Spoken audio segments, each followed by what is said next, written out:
My name is Dylan CineMasai Green, and welcome to the Real Notes podcast. I speak with rappers, producers, journalists, and other hip-hop adjacent figures about their relationship with movies, and, if at all, film inspires their craft. This week's episode is a bit different than usual. It's a playback of my conversation with California visual artist Brian Kwon, held during the opening week of Genius Loci, his first ever art exhibit at Loudmouth in Brooklyn. We spoke about his upbringing, musical tastes, entrance to the world of indie rap, the process of drawing rap shows in real time, and a handful of the pieces that lined the walls that night, including work featuring Billy Woods, ShrapKnel, Conductor Williams, and more. Brian and I will be recording a more traditional episode of Real Notes sometime down the line, but for now, come fuck with us. What do you guys say, Brian? Thank you guys for being here. I'm so excited. I feel like everybody who's here right now knows I'm currently with one of the goats of the coverage of this little like cinematic universe, of which I'm also so like lucky and grateful to be a part of in my own little way. A guy I like talking to at the show. And now we're here in a slightly more official capacity, not that much more official, but yeah, I'm excited. Oh man, I'm here with the GOAT tonight, man. This night is not about me. This next 2 weeks isn't about me. Like your name is the one on the wall, son. Shout out to Virgil for helping put that up. Yeah, truly. Everybody, please make noise for Brian Kwon. Oh man, you asked me to do this. I want to say maybe like a month and a half or 2 months ago, something like that. And like I told you 10 minutes ago, I was so honored and grateful, and just like we're gonna get into where I first found out about you. I'm not gonna tell that story yet because I want to get to some other stuff first. But like seeing how much you've grown in the short time that I've known you, and just like how you've taken it upon yourself to document all this shit that we're a part of in your own way. Because like people ask me all the time, like how do you get in where you fit in? Like how can I do what you do, but like how do I start? And it's just like, do you, like what do you like? What are you interested in? How do you like to express yourself? Like do that. And you once again, I'm gonna save that for later. But like you just like you've taken your aesthetic and your approach and you've fucking run with it. It's like it's all over the walls, and I'm just very proud and honored and grateful to be doing this for you today. Thank you. And I do remember like one of the earliest conversations we had. I can't remember if it might have been over text, but I was low-key like, I feel like I'm just kind of getting my footing in this scene.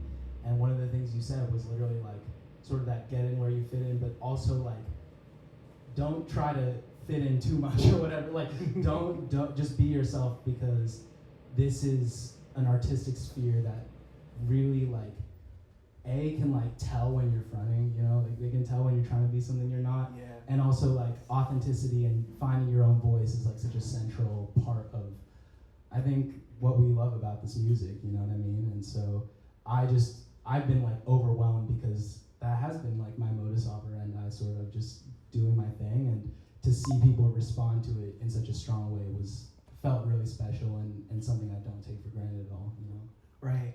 And I wanna get into the origins of that, and like where all this came from. So when did music become capital M music for you? Like not even in terms of you wanting to be involved in it, but just like being fascinated by it. Yeah, I think I've kind of had a weird relationship with this, with music generally, because I did not grow up in a particularly like musical household. I was raised, I'm Korean American, and like a lot of Korean Americans, I was raised in like Korean church, right? Which can vary on the scale of how intense people get with their religion. But in my particular case, it was very much like, don't listen to secular music, like listen to like indie rock ballads about Jesus, and that was you listen to a lot of Hoobastank growing up? Unfortunately not. That might have made me a slightly more like well-rounded person. It's funny though, because there were like Christian rappers and stuff, and they were like, we approve of this, and it's funny because I went back and listened to some of that stuff recently. I'm like, yeah, this is all right, Who was it? I gotta know. So I feel like we can all name a couple. I'm gonna go with like a deep cut. There's this group called AMP. I forget what their name was, like an acronym of, but it was like an acronym of something, and it was like 3 like Korean dudes, I want to say, from like the East Coast, like maybe Massachusetts or something, and they would like come to our church and stuff and like do live concerts. And like I said, I mean, I went back and listened. I'm like, these guys are pretty good. And I remember being like in middle school, I'm like, yeah, this is dope. But yeah, basically around when I was like 16, 17, I like stopped going to church, kind of went out into the world and tried to develop my own personhood and personality outside of that. And that was around the same time that I like got a phone and like got Spotify, got streaming. And so I would say around like 2016, 2017 was when I started like tapping into music. And I think by that point I already knew that I liked rap music. I knew that I liked, there were certain like aesthetics that I kind of unconsciously or maybe consciously like gravitated towards. But I can remember a couple projects from that year. There was like, Damn was really big. I remember when I first started listening to rap, people were like, Kendrick Lamar is like the greatest. And this was in the arc where people were like, To Pimp a Butterfly is the best rap album of all time. And I was like, okay, I'll listen to this. And yeah, that was crazy. I remember like, what else came out that year? That was when Flower Boy dropped. That was a pretty like impressive, like that left a big impression. I like, Childish Gambino, all the stuff that you would expect like suburban kids to be fucking with in 2016, 17. Yeah, and then around the same time, like I had friends that I went to school with who like made music, but it was sort of the thing where I feel like a lot of artists have this experience where it's like, oh, there's like the people I listen to on the radio or like on Spotify or whatever, and then there's like my homies that make music, and there's a big like gulf between those things. And to me, honestly, that gulf didn't become closed until I moved to New York and met people who I am like, oh shit, I've been listening to your stuff for like years, and you're here at the show with me, and then forming relationships based off of that too. Right, I can imagine. And there's one thing, I mean, like starting out with Kendrick is crazy because like you're talking about like not listening to secular music. And especially like in the Damn era, like that whole album is about his relationship with God. True. Like it's like, cause like I remember I was working at a DJ booth and somebody wrote a piece about like how that album helped them reshape their relationship with God or like break it. Or I can't remember exactly what it was about, but Kendrick reached out to DJ Booth and was like, this piece was amazing. Like, wow, like somebody actually like got it. And like that, like, just me not being a particularly religious person, but somebody who did grow up in the church up until I was maybe about 10 or 11 years old. So like, I mean like it wasn't the Korean church. So it's like, like the black church and the Korean church, like there isn't a ton of crossover there, but like, just in terms of how that can, I don't necessarily know that it shaped my worldview in any particular way, but just hearing you describe the people you were listening to, like I'm a little bit older, but like the stuff that I was listening to was very much in line with the stuff that you were listening to in terms of like tone and audience in a lot of ways. For sure. But I was also listening to Redman teach me how to roll a blunt.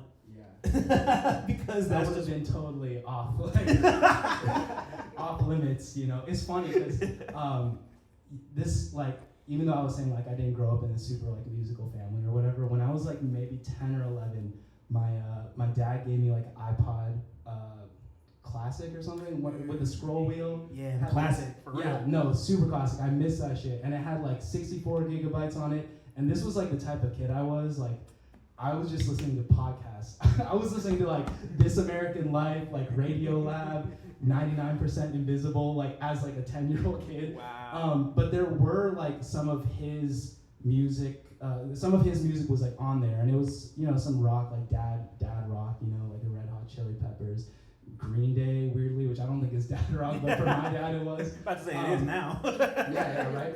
But I do remember there was one rap song on there, and it was Lose Yourself, which I feel like also checks out so heavily. And it's funny when you were like, what's, I don't know if this is my like capital M music moment, but I do have this very distinct memory of being in maybe like 6th grade or something, sitting on a fucking swing set at a playground, earbuds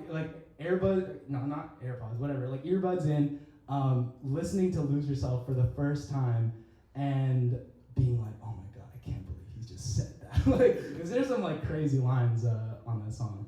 But I feel like Eminem, especially for people probably of our generation, like that's also a pretty unavoidable, pillar within the continuum, Yeah, even if you didn't like it, like that song won an Oscar. Yeah. Like everybody knew that song. Everybody knew Eminem. And he was already huge before the Oscar happened, but like that took it to a different place. Like that was like my relationship with Eminem is like I love the Eminem show and like half an encore and one song from Curtain Call and that's it.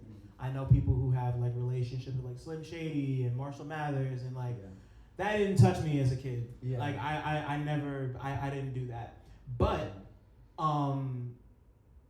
so you mentioned leaving San Francisco and coming to New York. You came out here to go to school. No. I actually went to school in the Bay Area. Gotcha. And then I came here after I graduated. So that was right around like 2 years ago. I moved out here in like summer of 2023. So fairly recently. But yeah, I had already done the whole education thing out there. What did you study? I studied illustration. Yeah. When when did you start drawing? Probably like when I was old enough to hold the fucking pencil. I literally have like baby pictures of me with like those like magnetic Etch-a-Sketch kind of things. Just like drawings that I made. I think I've been drawing for like my whole life, and it wasn't until I was about to go to school and I was like thinking about whether or not I wanted to like pursue it in an educational sense that I started taking it like really seriously. But it's been a part of my life for like my whole life. Right. Because I was just going through some of your early work that I could find, and you've been doing commissions for years at this point, and like really like detailed do you know who Dan Lish is? Sounds super familiar. So Dan Lish is an artist who works with a lot of like older rappers and like a lot of. Is he the guy who did like the Wu-Tang like Liquid Swords, like the comic book kind of stuff, or? Like he does stuff like that, but I don't think he like you saying like specifically the Liquid Swords cover. Yeah. No. Okay. He didn't specifically do that cover, but he's worked with De La Soul a lot. Like when they were doing their Kickstarter, he drew his work's fucking amazing. If you don't know, like Dan Lish. Dan Lish, okay, yeah. We'll have to check it out. He works with like De La and like a lot of indie rappers. Like he worked with Mr. Liff when Mr. Liff put out his album on Mellow back in the day. Don't Look Down, but your work kind of struck me in the same way that Dan Lish's work struck me because of like it's hand drawn. And that's always gonna pop out and appeal to me more, just because it's like it's tactile, you can feel it, that type of shit. And B, it was just like Lish's shit looked to me like children's book stuff in like a really cool, detailed, fun way, and yours just like it's sketches in a book, and like it's not like it has a style, but it's not like it feels drawn out and rough at the same time. Like it really occupies this middle ground that nothing I've seen in this area does. So like when did you first start sketching like this? So when I was going to school, I went to the California College of the Arts, which had campuses in San Francisco and Oakland. And my senior year, there's like a thesis. There's like your thesis project, which you do for a whole semester. And during that time, I was really inspired by like journalism generally, but also like illustrative journalism specifically, reportage, if you want to get fancy and French with it. But I was just like, like a lot of my classmates, so that like thesis, it's just the overarching guideline is like make 10 pieces over the semester, and they have to be somehow thematically linked. They could be all like, you can make a children's book that includes 10 spreads. You can make a series for like a movie you want to make, like 10 concept illustrations. It's really, really open-ended. And a lot of my classmates just did stuff that was, I mean, there's no, this is no like judgment or shit, but it was sort of just based on like fantastical or things of their own sort of interior worlds. And I was like, I want to do something that's facing outwards, facing the world that is, you know, that we're living in. And also like San Francisco, the Bay Area, it's a weird place. Like there's a lot of like interesting things to capture and a lot of intersections of communities and cultures and artistic traditions and historical continuums, all of these things that I wanted to put into my work. And so that's actually where the name of this of this exhibition comes from, Genius Loci. That was the name of like the zine that I made. I was gonna bring that up, So the 10 pieces, it was pretty eclectic. There was one that was based on like all the poets that I could find and see live in the Bay Area. There was one based on like Folsom Street Fair, which is like a BDSM street festival, crazy shit just to be out there and like drawing and stuff. There was one based on like graffiti artists. And so during that time, that really like cemented my sort of experience of like being outside and drawing, because I feel like being in a studio and live drawing from a model is a pretty like essential part of an artist's education or whatever. And I was like, let me just like take this outside, you know? And so I started doing it then, and I would say like at that time, I wasn't super tapped into the live music / like hip hop scene in the Bay Area, even though it definitely like exists and is a thing. It's not the same as it is in New York.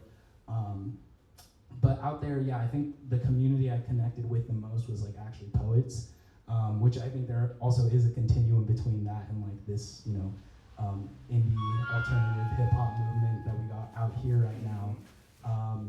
And yeah, that was super cool. There's a lot of really, really dope poets who I'm pretty sure like listen to some of the musicians that I've been drawing and vice versa. You know what I mean? Right. There is much more of a close connection than people might realize. So name a few of those musicians that you were listening to, because you said that they kind of came into your life a little later after like the more poppier stuff. Yeah, I mean, I just gravitated towards like, I don't know, underground rap artists. You know, Aesop Rock comes to mind. Arm & Hammer, Woods, Elucid, Open Mike Eagle, fucking, you know, Rap Ferreira, all of these just like sort of arcane and dense artists that I think I had this experience most strongly with Ace, where I was like, the first time I listened to one of his records, I was like, I literally don't know what this guy is saying at all. But it's dope, like it goes musically, you know what I mean? Like I can nod my head to this even though I have no idea what this guy is saying. And then over time I would listen to him more and more, and then it was like decoding a language almost. It was like learning a language just through listening.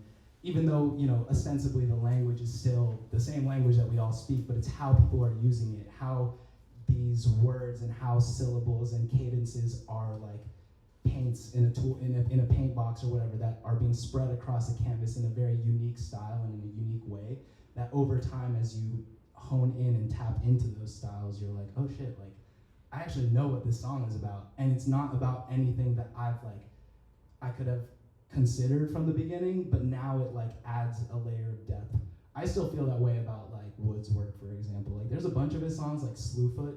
I picked up on like the sports references, but I didn't like really get what that song was about until I heard somebody talking about it, and I'm like, okay, now I'm gonna go back and listen to it. Yeah. And now I get that it's about this whole like, I don't know, like cerebral trauma and like shit like that. Of course with like a lot of other elements on top of that, but to me, that's like one of the most rewarding aspects of not just listening to music, but getting to know an artist, you know what I mean, and their style, is like just the level of like appreciating the writing and the storytelling that goes into it, you know. And who were the poets that you were finding yourself around while you were in the Bay? So I went to this bookstore called Medicine for Nightmares. Shout out to them. Shout out Josiah. Shout out to Ton.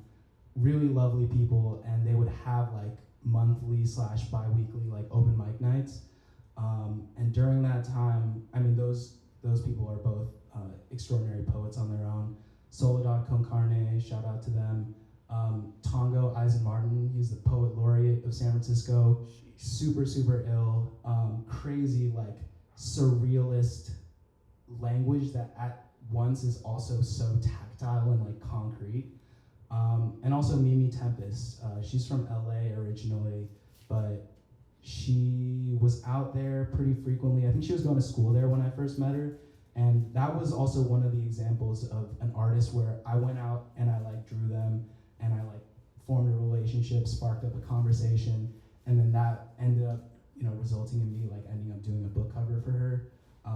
And so that experience of like, oh, I'm just a fan, I'm an appreciator of your work. Oh shit, now we're working together. Like that was one of the first times in my life that I experienced that. And she's also like just a very fierce, like uncompromising type of artist, you know.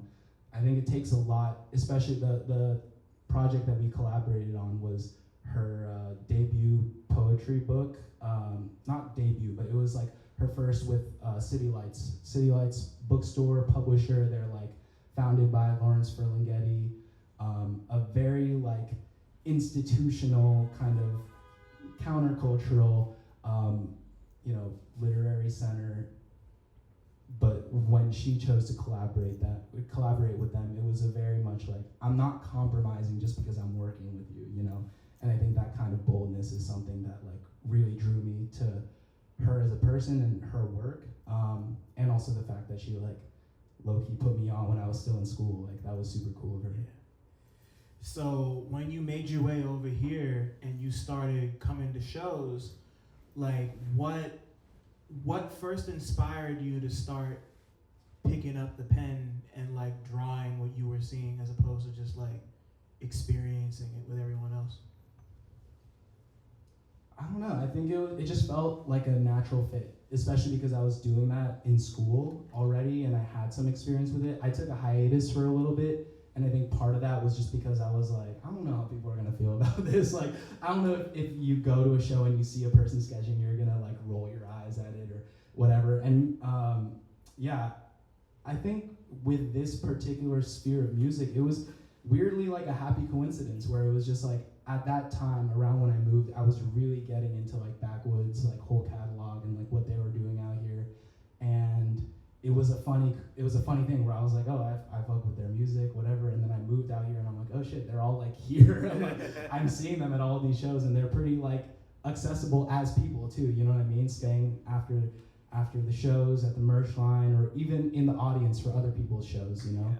Yeah. And yeah, I think like if I really liked another kind of music and I found those people to be as like out here as with this sphere of music, I think I might have gone into doing that stuff instead, but it just happened to be a happy intersection. And also at a time when I feel like, you know, they're really enjoying their shine and they're really like flexing the whole breadth of like their roster, you know what I mean, and their ethos. So I just feel happy to kind of be here at this time and be able to witness it, even though a part of me is low-key like, man, if I was here 10 years earlier, like I would have been cooking with y'all folks. Hey man, yeah. You made it when it was time.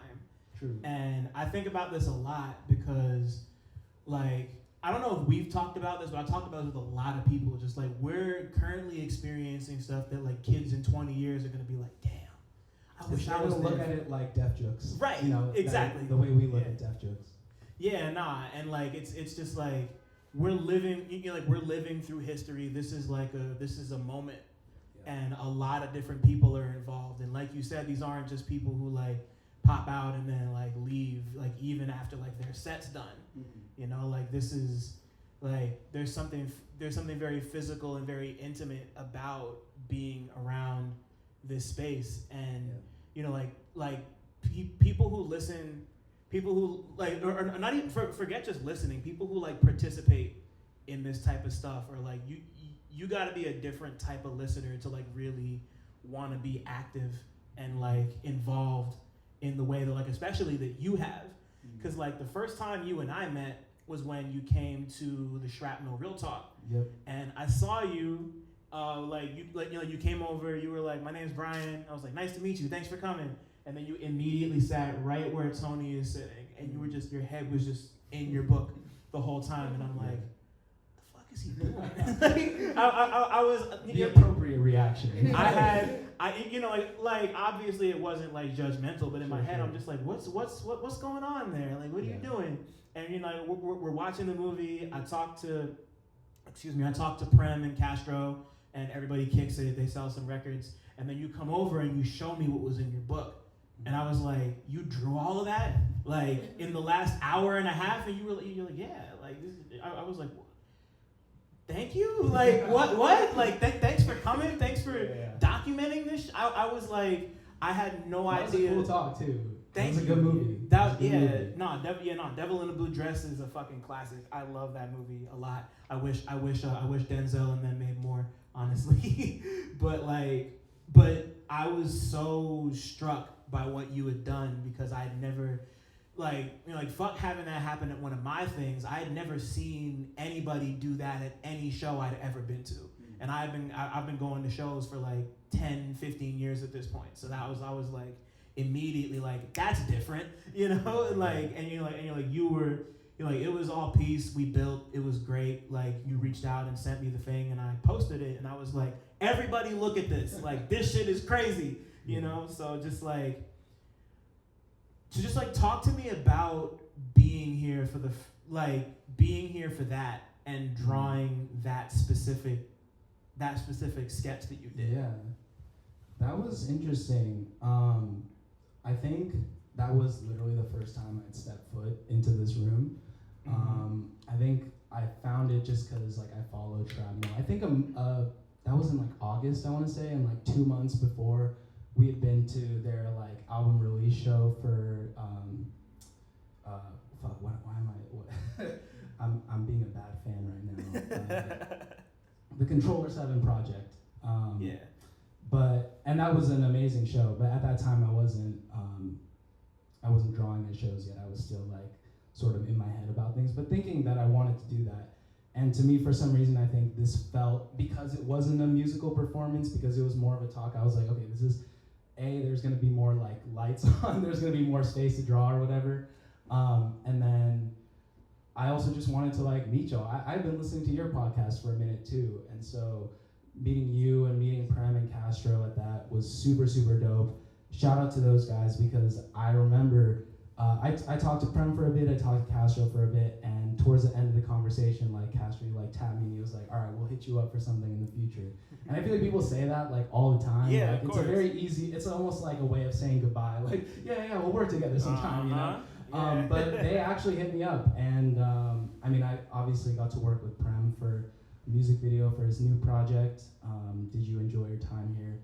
And me and ShrapKnel got some work that you will perhaps be seeing in the next not too distant future, which is exciting. That's amazing, and in that moment, even just as you were talking about building with the poets out in the Bay, in that moment, or maybe not even in that moment, but over time, I just started to, I don't remember exactly when it hit me, but I was just because it was when you were talking to me about it, and you had just started your newsletter, and I was just like, oh shit, this is journalism.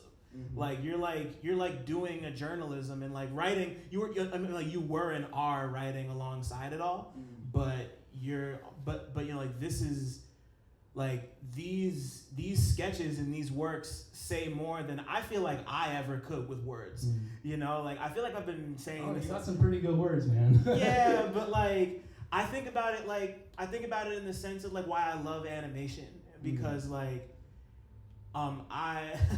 there's a line on Doom and Danger Mouse's album where somebody says cartoons be realer than reality TV, and that's always stuck to me, because when it comes to animation, you somebody could have a really distinctive feature on their face, or the way they walk or something that it looks a certain way in real life, it looks a certain way in your head, but it can be animated in a way where it's like that's the true essence of the thing. Yeah. You know, and I caught that immediately in the thing you drew at my event, but just seeing you out in the world and like capturing movement, like the way you capture movement in all of these is just like, it's just like everything's kind of melding together, and it just so happened to like take that form in the second, and like you just, you know, like the motion's all there, and it feels like it really puts you in the center of it in a way, like in a different way than like a picture might. Yeah. Or like a painting that might take more time to really like get at the details. Like it feels fluid in a way that a lot of art doesn't feel fluid, you know? And that's like I said, like words can't do that. You know, like words can't do that. So I was just like immediately struck by it. I appreciate that. I think part of that comes from, I've thought about this a little bit, and like I have friends who make music and who are musicians, and there's a temporality that is inherent to music, which I think is a bit harder to get in like a 2D visual form. Obviously you can get it in cinema. Cinema is also a temporal medium, but I mean that in the sense of both like music. When you listen to a song, it is an experience over a duration of time, and very often the job of the artist or the role of the musician is to like dictate your emotions over time, over the course of a song or an album. And so there's that element of it, and then there's also like the diaristic element. You know, Open Mike Eagle has a line where he's like, every album is just a collection of yesterdays, you know?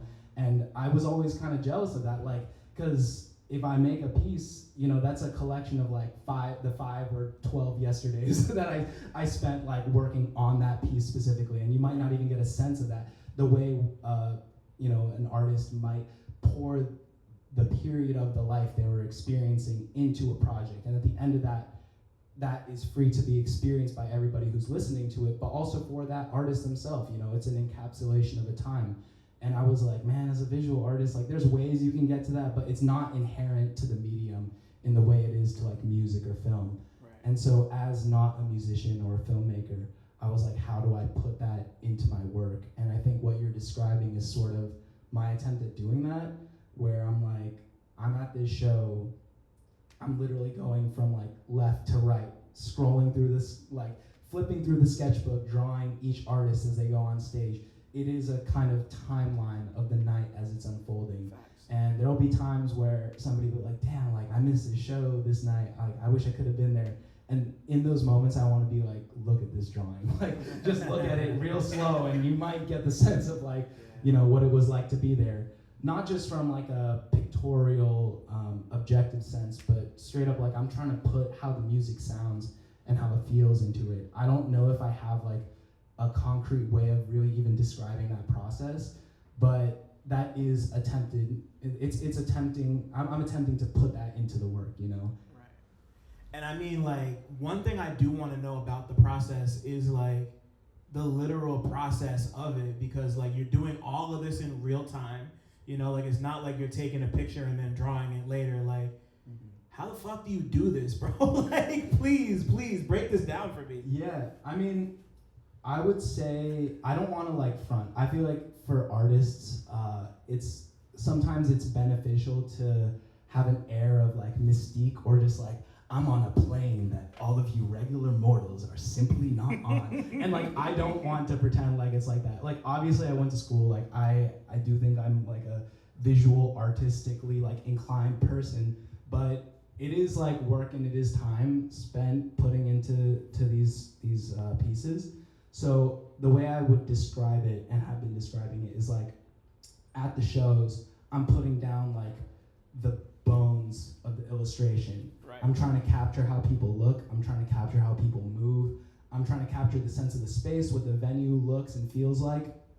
And then over time, like I'll take that home. I will just get as much done in the night as I can. Like literally record as much information on the page as I possibly can, and then I'll take it home. I'll refine it because I do want it to look like a completed illustration at the end of the day. So I'll add like the shadows, I'll add some like line work, all that stuff, and then I'll do the colors digitally. And another way I've described it, you know, to use like a hip hop metaphor, is like freestyling at the show, and then you go home and then you mix and master it. That's the way it is. Like, essentially, you know, when you freestyle, like the words and the cadences, it's all there, you know, it's all already there. But then sometimes you need to punch it up, and I think you can see the process also figuring out the pieces are in roughly chronological order, sort of. And I think the earlier ones, I'm definitely still trying to figure out the workflow, figure out the medium, and then over time, I think you see them get a bit more detailed, a bit more colorful and in depth, you know. Right. I'm happy you brought that up the way you did, because Common just put out the 20th anniversary of B, like just like the typical, like it's got the instrumentals and a couple bonus tracks. One of the things I loved about it growing up, because like that album was foundational for me, seeing Go on BET was like, knowing who Common is now, it's so funny that was my first experience, because like that's like it's definitely. My fault. Sorry to interrupt, but I just wanted to shout out the Real Notes Patreon one time. For as little as $5 a month, you get exclusive goodies like video of every interview, 2-day early access to every interview, an invite to the Real Notes Discord server, exclusive access to the Real Talk Movie Night archive, and early pre-sale links for all live events. If you want to give a little more, you get other exclusives like retro 60-second movie reviews and monthly 90-minute workshops with me, where we can discuss whatever creative questions or projects you might have going on. Head over to patreon.com/realnotes. That's REELNOTES to join right now. I repeat, all videos will only be available on the Patreon. Thanks for listening. Shout out to my patrons. Now let's get back to talking. The most like raunchy sexual song I'd ever heard on TV at that point. And like his whole persona is everything but that.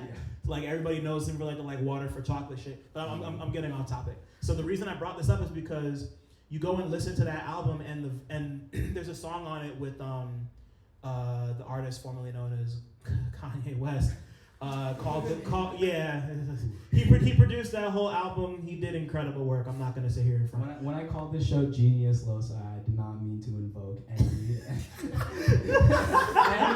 I did not mean to invoke Kanye nor Rap Genius. Nah, these are two things that we do not stand in this household. Oh, you're so nah. I bring that up because they have a song on there called The Food, and there was an original version of The Food that was recorded traditionally, mixed and mastered.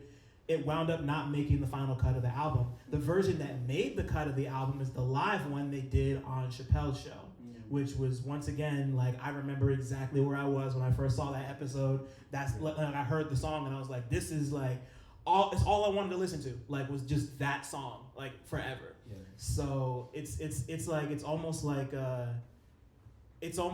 the reverse of that, you know, just like in the sense that like the version of the song they put out is the one that's kind of like triumphantly not mixed and mastered, or at least like very like.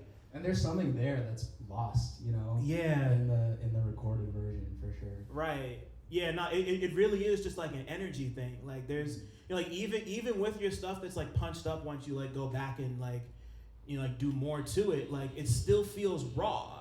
You know, like it doesn't feel too. It feels just polished enough to still feel like, oh, like you just open this and it's like, bam, it's in there. Yeah. Like on some sample shit. Like, you know, sometimes you'll like open up a book and it'll have like, oh, like your work could look like this. It's like it looks like it could be in the book already, but not to the point where it feels like too polished or too far removed from what the thing was. Yeah. And that's a tough balance to get at. That's a tough balance to get at as a writer, as a musician, as a filmmaker, especially as a visual artist.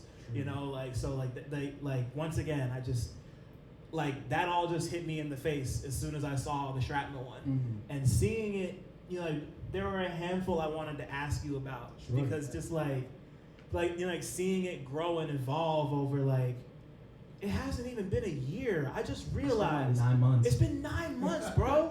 I wish I could show. I'm like, I'll like show y'all after. And it's also been a good 9 months for like concerts too. Yeah. There's been some doozies out here. Like. And I mean, like, you like they're all over the wall. So like the first one I wanted to get at was I don't know if it's up here because I haven't looked at everything yet, but Endless Summer. Word. Yeah, that's up over there. Okay, cool. Endless Summer was like the second show that I had like drawn at out here, and it was just after getting to know Loudmouth, after like following on the socials and all that, you know, they were posting about it, and I was like, this lineup is crazy. I gotta pop out for this, and kind of getting to what you're talking about like things being sort of raw, and like there's an element to which it's just there's no even room for editing, you know, and I've experimented with different mediums. Early on I was using pencil. I think I did the ShrapKnel one in pencil. I did the Endless Summer one in pencil. And then over time, it became kind of a logistical thing where like as I'm drawing, my hand is like smudging, and then the pages will also get smudged later on. So as things progressed, I moved on to like ballpoint pen and just like straight up like black ink. And so I think at that point I was still using pencil. I remember that show though, it was really good. It was at a cool, kind of weird like venue. It was just like in one of those like big Manhattan like corporate kind of dining / co-working spaces. Midtown Manhattan type like shit. Yeah, Chelsea exactly. Pier, you know, Chelsea type shit.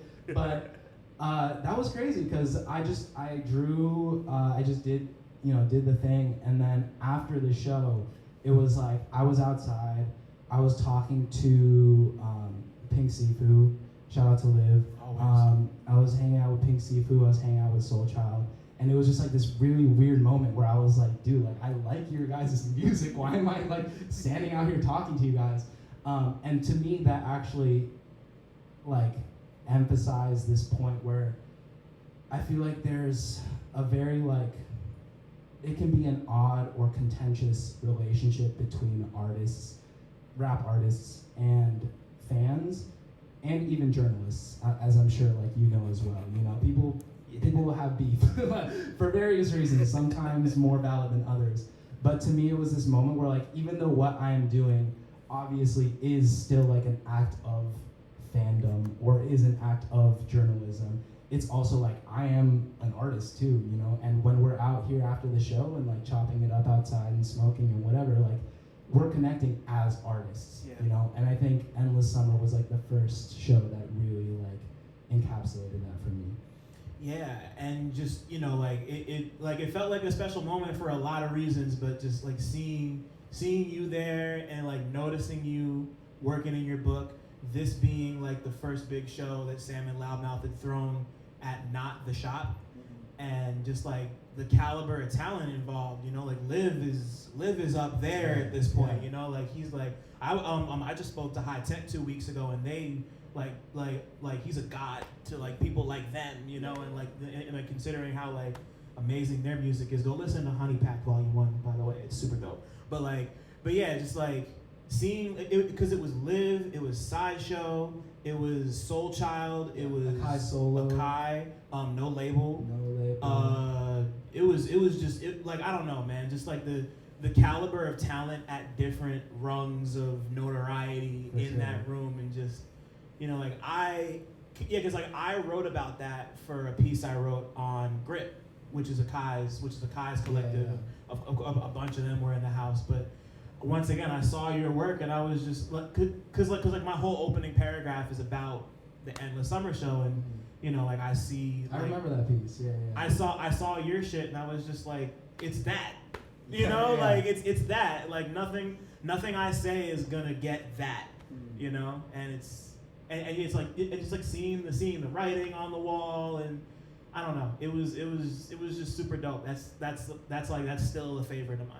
Thank you, man. I remember talking to you outside that show too, and you were like, "You've been busy." No, that was cool. Yeah, and you know, like you had done so much in between this next one and Endless Summer, but this one felt special to me, and it's one that I wasn't there for. It was the Woods Hiding Places 5-year show, where he brought out all of fucking New York indie rap. Yeah. And I wanted to puke. Juggernauts, bro. Yeah, I wanted to puke. I was like, I saw Juggernauts live, all of them in 2024. What is going on? Crazy. We just hopped in the time machine real quick. that was like, I mean, like just like seeing the pictures and knowing the pedigree of all the people involved, like walk me through documenting that one and capturing it.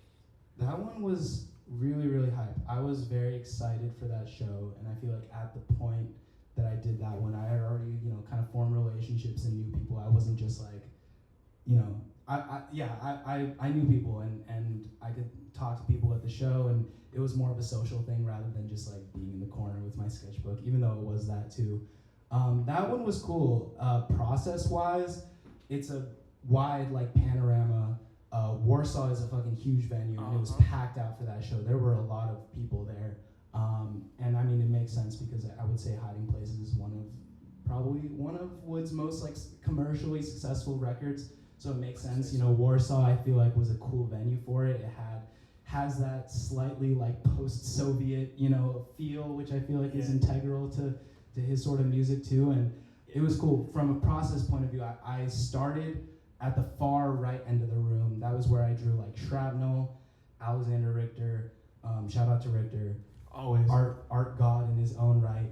And then I moved to the left side of the room, and that's where I was drawing like K the Eye, Jesse the Tree, Akai Solo. And then by the end, when Kenny and Woods and Lucid and all of them were on, I went up to like the balcony. So if you look at that piece, there's like multiple different perspectives that all kind of like fit into a panorama. It's up there. Oh yeah, and Sharif too. Shout out to Sharif. Always. Jersey's finest, bro. My boy. Gives the best fucking hugs of all time. He's everything. But yeah, I was just there and hung out for a while at that show and just kind of was immersed in it. You know what I mean? It was truly like an immersive experience, and they ran through.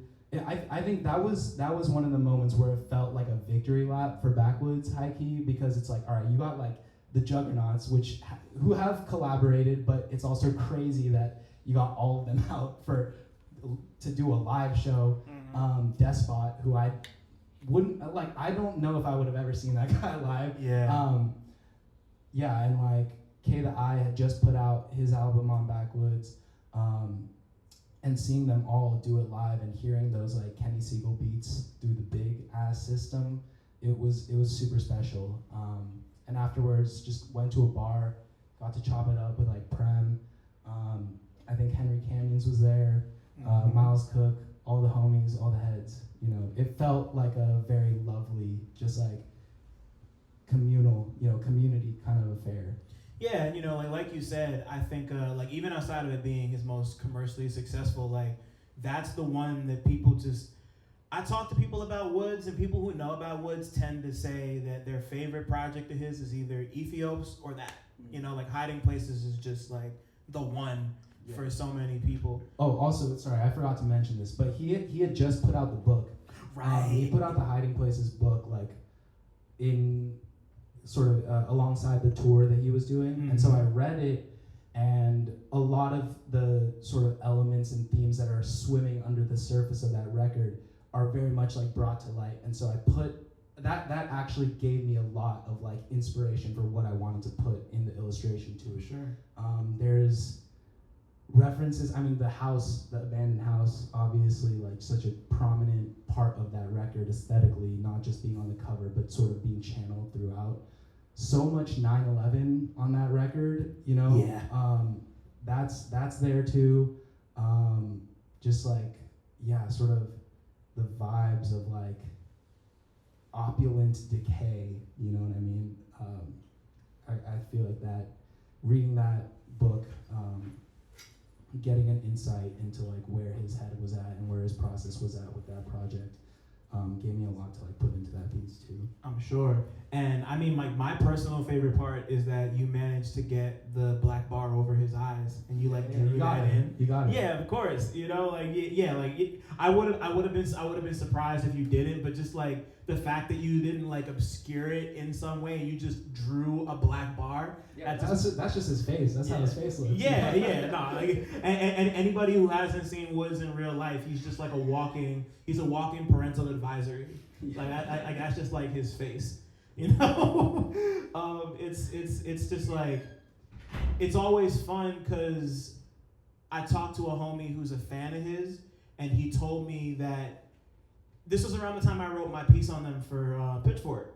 And he told me that... Great piece, by the way. That is one of the pieces that I read before I moved, where I was like, once I'm out there, I gotta tap in with these folks. Damn, bro, that's crazy. Yeah, I was so happy to have done that one because I had already known Woods and Elucid in particular for a long time, and I had pitched that piece the year before it happened, and they were like, I saw you on Twitter recently in some discourse about how folks are having trouble getting articles in publications. It's really interesting, because they had motion at that time, and but for whatever reason, I was like, hey, it's time to do this, and they were like, whatever. Almost a year to the day later, when right before fucking, it wasn't the Arm & Hammer record, which it was right before Diabetic Test Strips. It was right before Diabetic Test Strips, and almost a year to the day later, they were like, hey, do you want to write a piece on Backwoods? I was like, the thing I pitched you a year ago? Yeah, let's do it. Cool. Luca came crawling back. I was like, cool, great. It is what it is. All in due time. But I was talking to a friend about it, and at the end I mentioned that people are lucky, in a sense, to see Woods' face in real life, and he was like, oh, I didn't even realize that he obscured his face because he had never seen any videos, and then he went and looked, and he was like, oh shit, he had gotten the chance to see him and was just like, wow, it's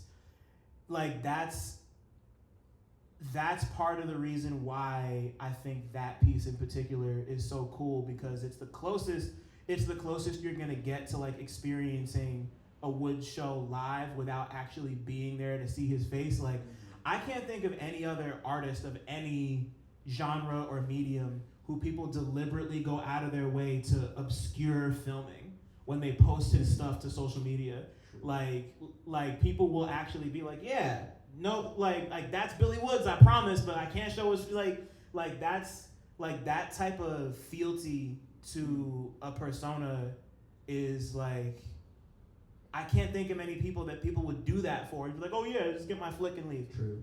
So and it's you capturing that, the bar is just it's very tongue-in-cheek and funny to me.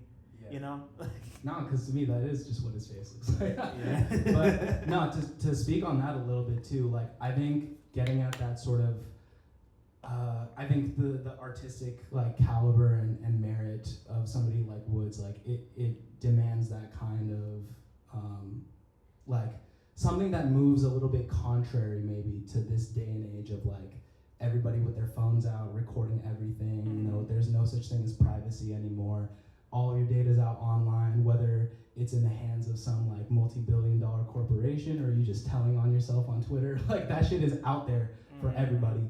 But to me, actually, just as a documentarian, that was a very important thing for me to circumvent, because I think we live in this age of social media, obviously, phones bad, whatever, blah, blah, blah. That shit is everywhere and it's an unavoidable. But also from a certain level, I think particularly with journalism and with hip hop journalism, there is a degree to which the separation between the artist and between the audience, or between the journalist and between the artist, is a separation that is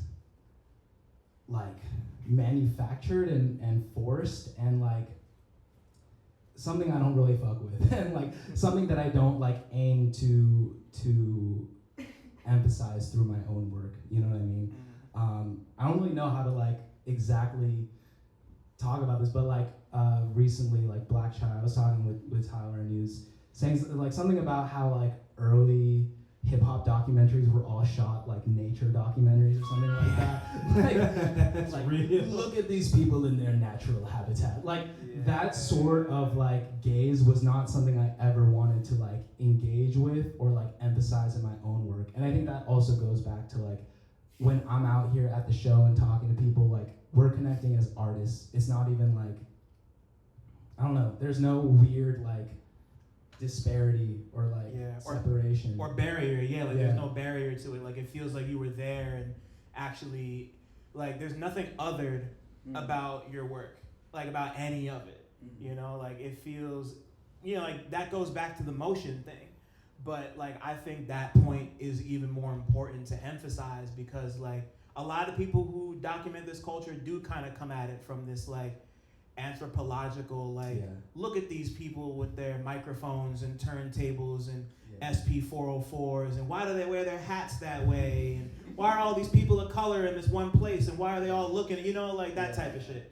Like it brings me. We're not doing that either. We're not doing that. Exactly. It brings it, you know, like it brings me back to when like I remember when I would be watching like noisy stuff and they would send that geeky ass white dude to Atlanta to go talk to like the Migos and shit. And like and like how no, like, for sure. And there's some elements in that where it's like maybe the contrast between like who he is and who they are is the draw in a kind of like comedic or ironic sense. But I think like we all know about how like I don't know, like people want to tap in or access or be adjacent to the culture for all sorts of like different reasons and for their own like two ends that don't like benefit or serve anybody else but them.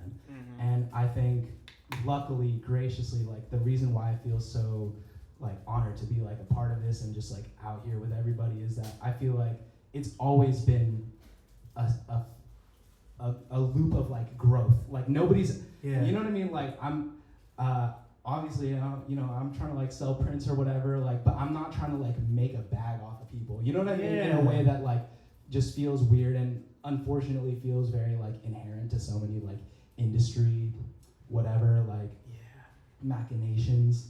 But yeah, like I think being an artist, weirdly not of the sonic variety, not a producer, not a rapper, whatever, being able to like connect with people on that level, but still as an artist, has like led to a lot of like, obviously there are differences, but there is so much like empathy where I'm just like, you're trying to live as an artist, like I'm trying to live as an artist, like it's tough for all of us, but like there's a level to which like we get it, you know what I mean? Like, you're not taking Chief Keef to the gun range. Nah, bro. You know, like none of your stuff is giving me Chief Keef at the gun range, which is kind of like the barometer that's the bar that I judge all that type of stuff by. And this is not that. And you know, just like speaking of growth and like real investment, you have been to a bunch of Mike and Mike's, Dunce Cap and Not Reallys and other rap shows. Shout out. Which like the two of them do incredible work. They really put on for people who are like really, I don't know, like their sense of curation is something that I've always been inspired by. But like seeing them turn that into like an event series that's growing like ever so slightly has been super dope to me. And you've been to you had been to like at least 2 or 3 before the one I want to talk about, which is number 9, the one with Jade and Rich Jones. Word, and it's right. It's right there. It's Silence. Shout out to Silence. Yeah, but Silence, like, you know, so I guess like as opposed to just telling me about that specific one, walk me through your relationship with documenting another rap shows and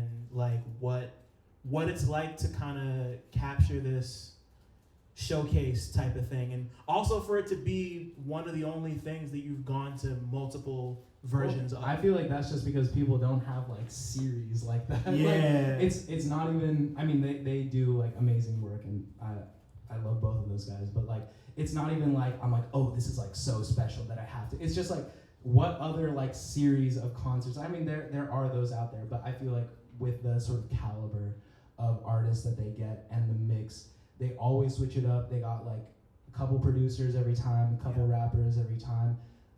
They make a point to not like repeat artists featured throughout, which I think has led to them featuring just such a like wide array of people. And to get women in there where like at every opportunity, that's always something I love too. Super important. And yeah, I mean, I think I just like started going, they started recognizing it, they started seeing it on social media, and after that they were like, all right, like, well, you don't have to pay for the ticket anymore. I was like, okay, that's the best way to get me to go to something. But yeah, no, I just think they do great work, like curating and stuff, and they are good hosts. They make sure the sound system is bopping always. I think with that one in particular, I don't know. I think it was just, it felt, I think the regularity of it as well makes it feel very like comforting. It's like, yeah, like once every 2 months or whatever, where you're gonna get like a dope set. And with that one, yeah, Chenoa, Taryn, Wavy Bagels, Silence, Jade, Rich Jones, all those folks. Like, I think that one in particular was also quite diverse in terms of like where people are from. Like Jade is from Arizona, Yeah. Rich Jones representing Chicago. Is Wavy Bagels from Jersey? Wavy Bagels is from Queens. He's from Queens. I always thought he was from Jersey, but he's from Queens. Got you. Yeah. But yeah, it's just a lot of different folks, and like a lot of the times I'll be like, I've listened to your music before, but like to see people in that kind of like slightly more intimate setting. It's not a huge venue. It's in the back of a bar. It's like kind of casual enough, but like real and like formal enough. It's like strikes that balance. And they just do a killer job like curating, you know. We had Sasko and Shamar at the same bill with K the I. Like that was crazy. Like that's not something that you would normally see put together, you know. Right. Yeah, no, and it's the type of venue where it's like 50 people feel like 300. Oh, for sure. It's like it's like nice and snug. Yeah. Back I'm really then. bummed I missed the last one. I was out of town, but they had Wrecking Crew and AJ Suede, and I was like, damn, that's like the worst one to miss. Yeah, bro. Yeah, no, cause like cause like how often are you gonna see Wrecking Crew do Never. anything? Like Never.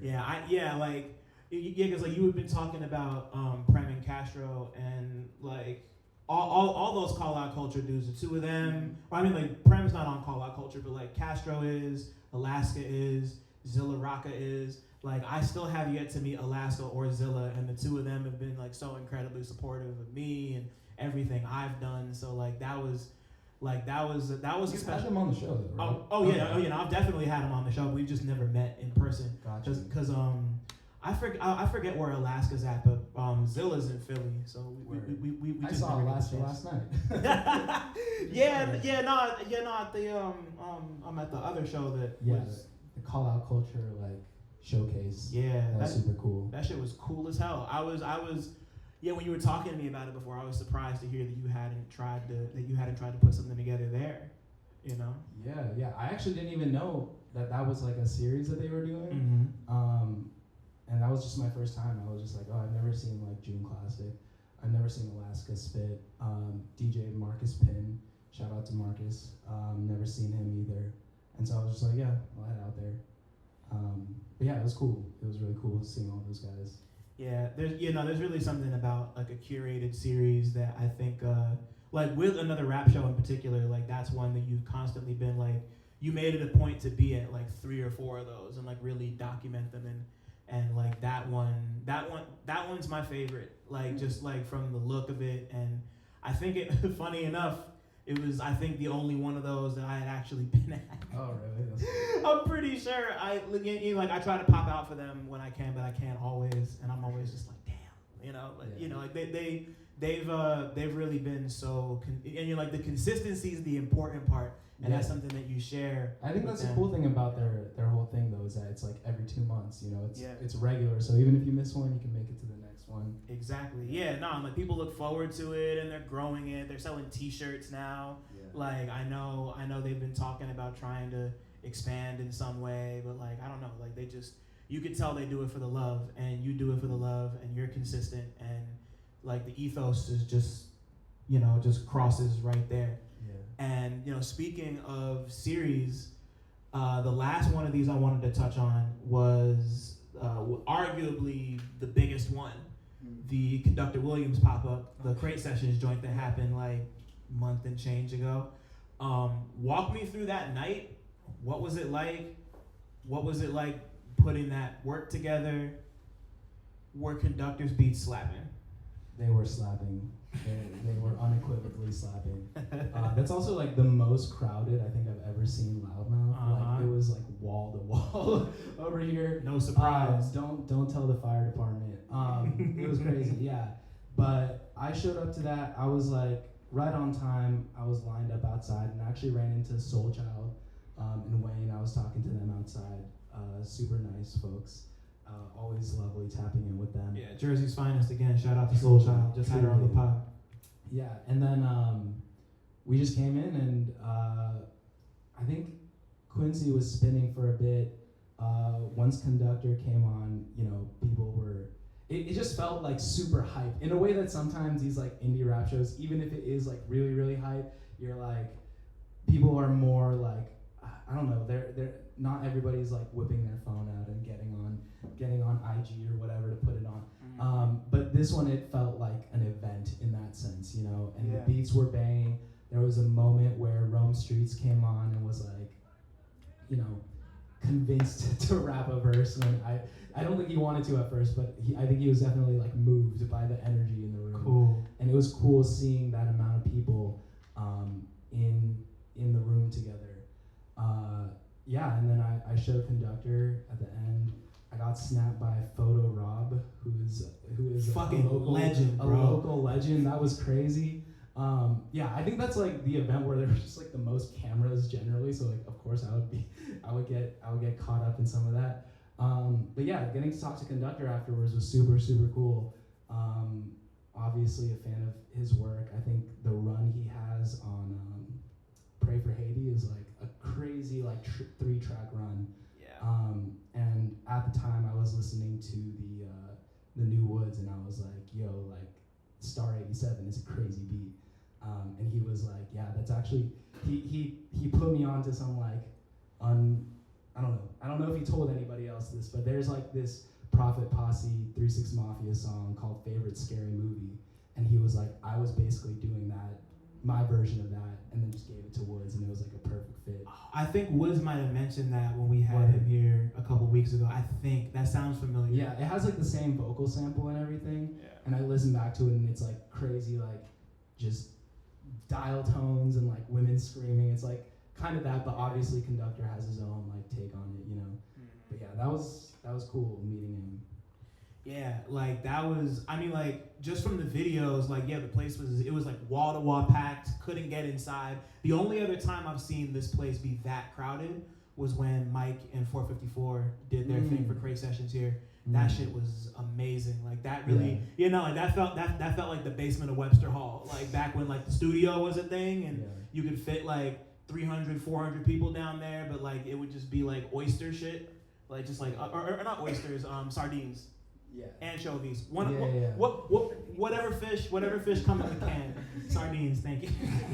My fault. But yeah, like that was like I was right in that corner over there, and then I was at the wall. I was just kind of like moving between those two spots, and like those, like seeing this place be so full of life and so full of people who like, because like most people who come here have never heard of this place. They don't come to this area. This is like the cut for a lot of people. So it's just like cool to see this become like a launch pad, and for you to have captured that one in particular, because like Conductor is like you said, he's been having a run for a while, but I feel like especially with the Rome project coming, like he's becoming, I don't want to gas it too much, but he's very much in like that primo slot for a lot of people, like that DJ Premier slot, just in the sense of like how prolific he can be, and just kind of him being, and he's a lot of younger people's first exposure to this kind of music. For sure. You know, and like and that's not even getting into like Griselda and Mock and how much. And he has a really distinct style too. Like, yeah. I think that's one of the marks of like a good producer. It's like you can like or not like some of their projects, but if you hear a beat, even before you hear the like Conductor, we have a problem. If you can just hear a beat and know who it is, then like that to a certain extent is like you left your artistic mark on this project in whatever way. Right. That's how I feel about like Child Actor. You can hear a Child Actor beat if you know, you know. Same with like August Fanon. Yep. Same reason I wanted to have both of those guys on for my thing, you know. Yeah, I wanna like I actually wanna end it with the opening Genius Loci show. You know, like because the thing you did that like people listening can't see, you took it from the sketchbook to a whole canvas and you painted live, which is a whole different experience from sketching live. So like talk to me, like you were like up there like at the easel on some fucking like Da Vinci shit, like really just like painting, like just like on some like like on like boardwalk type time, where it's just like, oh yeah, like this family walking here. Let me just paint that real quick, and break that down for me. Break down the opening night and like painting on a canvas versus drawing in a sketchbook. Yeah, no, it was really, really dope. First of all, I want to say like shout out to everybody who showed up on time for sound check. Max pulled up, to help set up and stuff, and he remarked, he was like, I don't know when the last time I saw this happen was. People really fuck with you, bro. Yeah, please. It was crazy, and it was a really, really like special night. I think for so many different reasons. When I was putting together the set list, I was low key like, all right, let me just think of like who the craziest, like who the dopest people I've met out here are. Let me just put them all together and we'll make it a thing. And yeah, it was super cool. I think it felt special though. Like I was telling you earlier, like Cav had a whole thing about how he's from around here, this area, and just how it felt like a homecoming for him, and I could tell that he was like super down to like be back at Loudmouth and do something here. Same reason he's on for both of the shows, seeing Black Chai do a cover of not RZA. Ghostface song. Yeah. That was crazy. Like I think more rappers need to do covers. Word, I agree. I think it's making a slight comeback. I think Prem covered Saphir at the Dose One show. Yes, the ShrapKnel Dose One show, that was ill. Seeing Black Chai like channel Ghostface was crazy. I think like August, Max tore down the house as was anticipated. Samira Truth, that was my first time seeing them live, and like amazing, Chicago's finest. Yeah, like wizard, like sonic wizard, just on some crazy like vocal stretching and distortion and making it all also sound like cohesive and beautiful, and being able to paint it all was super, super dope. It was my first time like painting at a concert, and so I think I was slightly like stressed out, but that was also because I was like emceeing, I was like running the whole event and shit too. There was a lot on my plate that night, but it was cool, and I'm pretty happy with the result. It was my first time doing something like that, but I think just from an artistic lens, like I'm like, yeah, this came out pretty cool. Yeah, like to kind of go back to what I was saying about Conductor, like the thing I love about his shit is that it sounds like it's constantly melting. Like it's just like it feels like it's kind of melting, falling apart, and then once the 4 count comes in, it's back, and then it just keeps melting and it comes back. And like looking at all of your work, like as solid and physical and tactile as it sounds, like some of it does kind of have that like drippy, melty quality to it, but it's like still holding its form, And I think this one in particular is even more blurry and impressionistic than all the other stuff you do.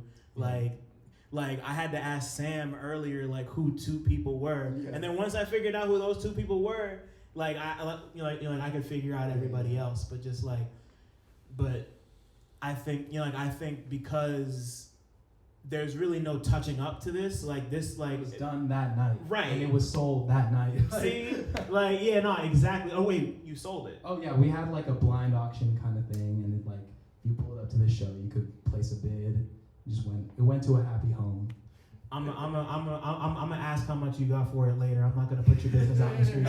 But but yeah, like I think this one's really special because like it's still your style, but it's like it's even more impromptu. It's even more in the moment than something like this is, because there's no touching that up. Like it's just like it just was what it was. It felt cool, and I think there's a level to which I'm like I want to explore this more. But part of why I don't know, like if I were to do that at more shows, I would need to bring canvas, need to bring paint, set it up, have some light on it, and then that would make it more of like, oh, there's a spotlight on like this art, which also feels very like much in tune with, how much graph and how much visual art used to be a bit more of like an integral element of like the live experience of a hip hop show.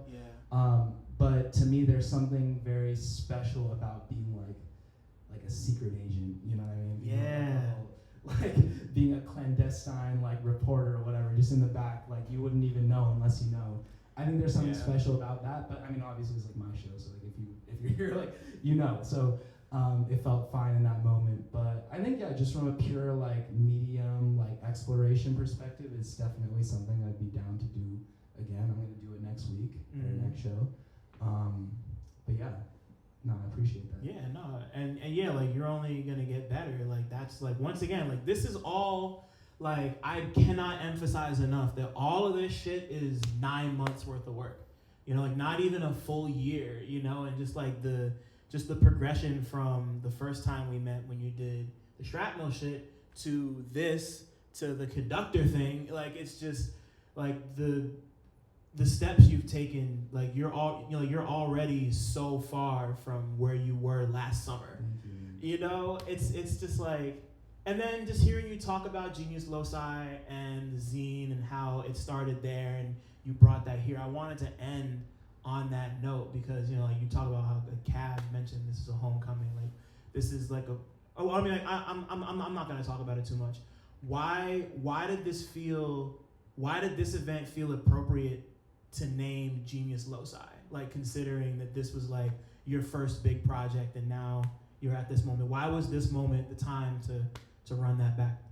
I don't know. I think it was mostly a feeling thing. Like it does feel right. It feels like a full circle type of moment. And I also think if you think about like what Genius Loci like means, I apologize for using a pretentious Latin phrase for my show, Again, hopefully not evoking the Kanye or the rap genius. You're straight, bro. But I don't know. I think like Genius Loci, it just means like the essence, like the personification of a place. And I think since moving to New York City, like I don't mean this in in like a light sort of, but I'm just like music sounds different here, and my relationship to music has changed as a result of moving here. I think about like being in the Bay Area and being in California and driving around. Listening to music in your car while driving on a highway is like a completely different experience to listening to music on a train. Yeah. And it's not like either of those things are better or worse, they're just different. I truly believe that like listening to like Nostalgia Ultra by Frank Ocean will not hit unless you're like it's a 77-degree day and you're driving with the windows down. For sure, like, yeah. Whatever. And in the same way that like listening to the Cold Vein doesn't hit unless it'll hit different when you're on like an above ground train platform in February and it's brick as fuck outside and like the wind is biting through your puffer. Like that shit will sound different and you'll understand and appreciate it on a different level in both of those cases. But I do think that since moving to New York, I'm just like not on some corny shit. Like the hip hop, it's like it's in the city. It's personified through the people who live and work and make music and just make life out here. But it's also like in the buildings, like in the brick, in the concrete. It's like in everything. And so, who do I want? Like, how do I want to honor that? You know what I mean? And it's also a communal spirit. It's a spirit that I feel like has like welcomed me into the fold and like allows me to be a participant, not just through like the documentation, but also like collaborating on album covers or on music videos. It's been such a sudden and like surreal experience that like I don't take any of it for granted, and I'm just appreciative and also like bewildered and shocked like the whole time. But yeah, I also think there's a cool little like it's like a homophone almost. It sounds like local geniuses, and that's how I view all these people. You know, there was a little spiel I went on at like the opening night where I was just like, shout out to like all the people who like make art even when every factor in like life or society is like conspiring against you making that art. Like I think the suppression of the production of culture upon the working class is like insidious and like widespread tool to keep things the way that they are. And so a lot of the people I've met out here, like they're on some day job shit, they're on some street shit, like they're on whatever it takes to like live and make your art, you know what I mean? And these are people who did that, who took those risks, who made those sacrifices, and they made work that like touched my spirit, my soul, and like that of everybody else around us, you know what I mean? And I think there's something really special there. I feel really lucky to like honor those people through my art, and I'm just glad that like those same people have shown up. You know what I mean? We're honored to have you here, bro.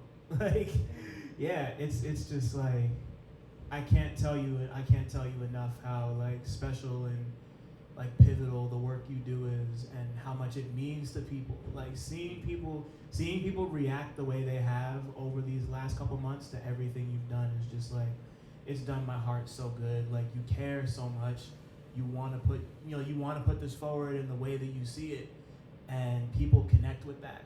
You know, like it becomes like a part of the experience. Like damn, it's a part of the music now. Like you made a video and you're doing other shit. You know, like you're coming at this in your own way and making an impact. And the fact that it's happened so fast is just like, this is like, all of this is only the beginning. You know, this is your first solo show, and like I'm honored to be here doing this for you, for your shit.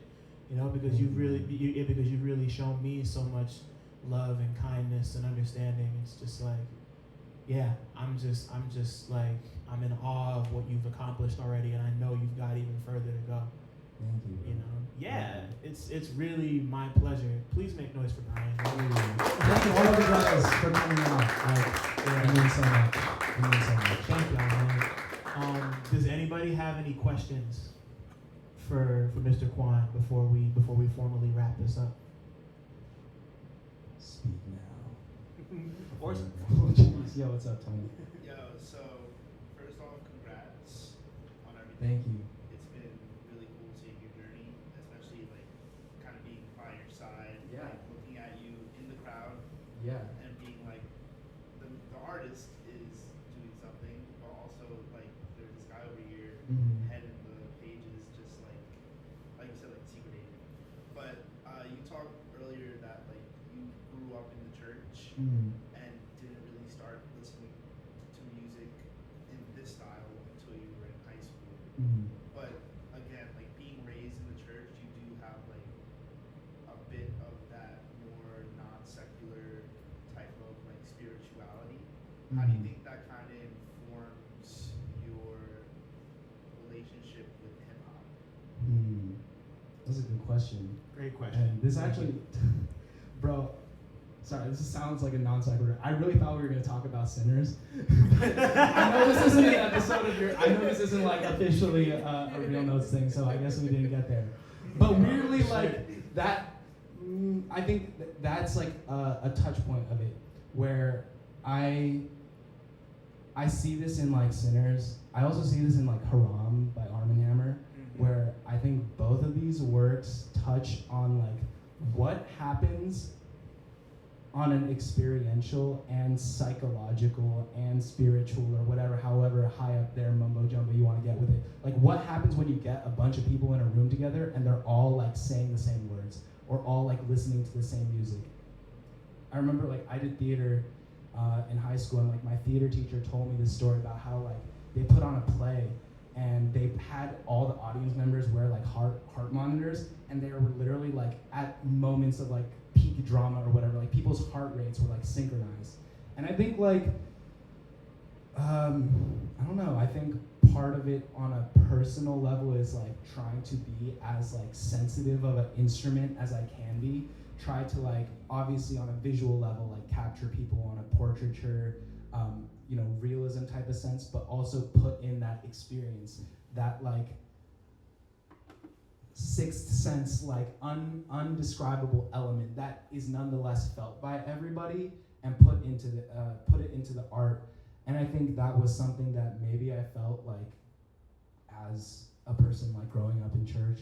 I think maybe that sort of like spiritual community is something that I probably didn't even feel as a child, but is something that I'm still searching for and that I find in like little pockets and corners of this music shit. Sometimes it's just people like getting together and getting lit, and like that's cool too. But there are times, truly where it feels like, especially when it comes to artists who are putting so much into their work, it's like, yeah, like we're were gathered like to experience and absorb and to feel this music. And there are things that like happen in those circumstances that like I don't think can happen in any other situation outside of maybe like the church or like some cult leadership, like, you know what I mean? Like, but yeah, I think it is a inextricable element of like who I am as a person, probably, even though I don't like consciously think about that kind of stuff too much these days. But yeah, I don't know, I think it's probably part of it. How did you like Sinners? I liked it a lot. Me too. I have somewhat mixed feelings about it, and I think most of them. Okay, first of all, like great theater experience. I went and saw it in the theater. I think like the day, like either like a day or 2 days after I talked to you about it, and I thought it was a fantastic like big screen experience. I think my mixed feelings come from a couple different elements. One is like, spoiler, sorry if anybody hasn't seen it, but it's been like 2 months or something. Something like that. It's been like a month and a half. But like, I feel like horror movies where everybody dies at the end, or like most people die at the end, like I need to like want for these fuckers to die. You know what I mean? I need to like gain some sense of like catharsis or sick like Schadenfreudian pleasure from like watching these terrible people die. And like at the end of that movie, it was like, no, like I like you guys. Like, what are you doing? What's going on? And like, it was a kind of weird thing where it's like they're not terrible and you don't hate them, so you don't want to see them die. But it's also like their deaths aren't taken the most seriously, so it kind of is just like, everybody's dying, holy shit, like this is the way the movie's going. Yeah. But I think like for me, the entire like first half of that movie is like chef's kiss, like the period drama type of stuff. Just when they're like slow burn and building up stuff, and I think Remick is like funny as fuck. I think he was hilarious. Like I honestly think the little like Irish ditty he did outside it was kind of a slapper. Like they were doing their shit. You know? But yeah, like I think it was like tonal issues that I had. It was like just the fact that like everybody dies and like I don't really know how to feel about it. I think the ending where he like shoots out the KKK felt very like Tarantino-esque, but like kind of like tacked on a bit. You know what I mean? Like I don't know if I like needed that to happen, you know? It's funny because I felt that way about the extended Buddy Guy ending. Like I didn't really need that, but I loved the shooting in the KKK because like you said, it does remind me of the bastards gunning Hitler to pieces in fucking Inglourious Bastards, which I loved, and like like to have that like direct experience of like a black person destroying the cake. I'm like, give me all of that at all times. But I understand what you're saying because I felt I felt that way about that part, and there was a couple other things. Remick is very, very funny.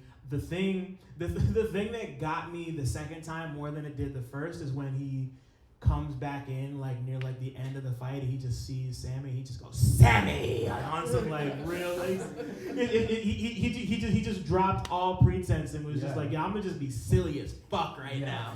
Like that was like I still think like I found a TikTok of that and I think I watched it like 12 times back just to say Sammy.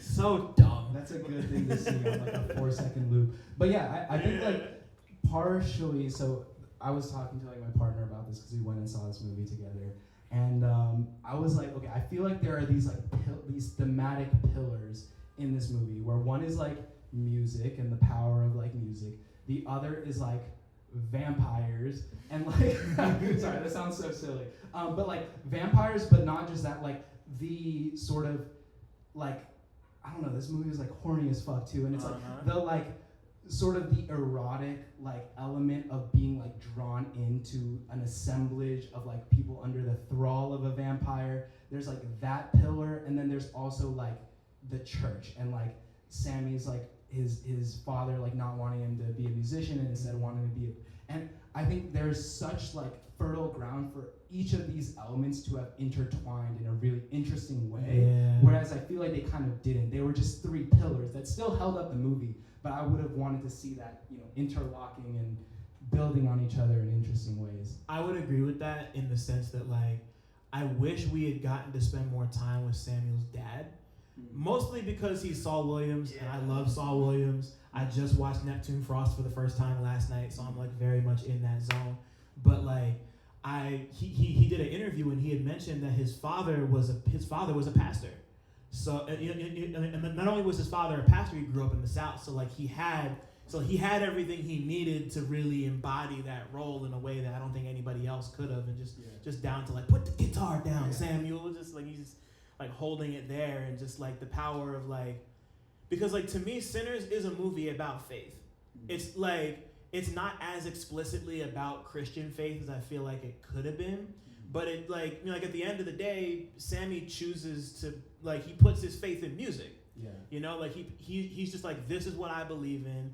This is my pulpit. I'm gonna go make this place and tear it down in Chicago for 60 years. Yeah. Like shout out to him. That was tight. But you know, I think you know, like I do wish we had gotten more of that, but I think it was saved by the fact that they were really just like, music is like, not that music is spirituality, but just in the sense that like it can be that sort of like, it can provide the same sort of things that church does. Right? Like that full body experience of like something to believe in, something to come to when you're feeling like I thought I would love to sit with Ryan Coogler and talk to him for 2 hours about like where his head was next at. Like episode of Real Nuts. God, man, like give me like 10 years, I'm gonna get there. But yeah, is there anything else you want to say before we put a cap on this? No more questions. Any other questions? I guess. Okay, so I guess like first of all, like congratulations, all that. Like, thank you, bro. Like seeing you just go from like your first like thing drawing somewhere to here is just such like a crazy thing. And I guess I see like both like you and like Dylan kind of doing something really similar in kind of taking a like a non-traditional way of like looking at music. So because you look at music through like creating art, and then that's kind of how you are documenting it, and then Dylan kind of does it by way of movies. And I guess, are there any like parallels like that you guys see between each other's like? I mean, I just think this guy's like a great writer, and a good like conversationalist. No, and I mean like I feel the exact same about you. Just about like, I'm like, like if y'all haven't read his writing is fucking amazing too. But like, you know, just that like intersectionality is something that's always been important to me. Like these two things have been my life for as long as I can remember, like from a time before I did this professionally. And to see somebody else, like, this is all intersectional, you know, these are all different kinds of art coming together to inform the other thing. So anybody on that type of time is somebody I'm always gonna take special note of. But like, I don't know, I mean like, in terms of parallels, like we're both very fascinated by motion. Like, you know, like you in the sense of like capturing people in motion, and me just being fascinated by like what people decide to put to motion and how that affixes itself to sound. But yeah, like those I think another thing too is that like some people have this view of like art or like music in general where they're like, bro, I'm just gonna listen to this song and like the song is all that it is, and like if you draw another connection to something else, like you're weird, or you're like, you know what I mean? Like you're over analyzing it, you know? And I feel like when I read your music, or when I read your writing on music, it's like you take this stuff and are able to draw like connections to either stuff that happened to you personally or just stuff within your extensive like catalog of things in your brain, like random rap trivia or music trivia or whatever. Like you're able to create these parallels. And I think like it's probably the same with me, like when I was writing or even when I'm drawing, I'm like, let me channel a certain visual artist or a certain piece or a certain style of portraiture. Like these things don't have to be in their own self-contained boxes. And if anything, if you view art as like its own self-contained thing, not in conversation with anything else ever, like you're depriving yourself of like the joy of critique. You know, people shit talk critics all the time, and like maybe they deserve it sometimes. Mm-hmm. But like there is like an element to which like I don't know, the people I grew up reading who were like music and movie critics, like people like Mark Fisher, you know, like super political theorist headed dude, but like he would be able to connect like Batman and like the 2008 financial crisis in a really fascinating way, or like vampire movies and like capitalism in like a really fascinating way. And to him it wasn't like, oh, like I'm a highbrow philosopher who's now reaching into the lowbrow of like whatever. There was none of that for him. It's like it's all just culture. It's all things that people make, people who are informed by the world that we live in, and we are therefore, the connections are not like reaches, they're just there, and like you just have to be able to see them. And I think like haven't written anything in a minute, but like when I go back to doing that kind of stuff, I think that's what fascinates me the most. And I think I gravitate towards artists whose work is like inherently already that intertextual, but even if their work is not, like you can still find those connections. And because of music and the way we experience it, those things will always, even on just a personal level, be like an available thing to tap into, you know? Yeah, because all this shit is culture at the end of the day, like you said. It's like it's constantly like if it's not in conversation with each other, like I don't know, it just doesn't mean the same thing to me. So yeah, like we're definitely aligned in that way too. But thank you, Brian. Yeah, no, thank you. Man, thank y'all, man. Thank everybody for being here. Thank you for coming. Yeah, it's like congratulations to fucking Brian on his first art show, man. I'm taking all the pictures. I'm leaving with all the prints. Y'all ain't getting shit.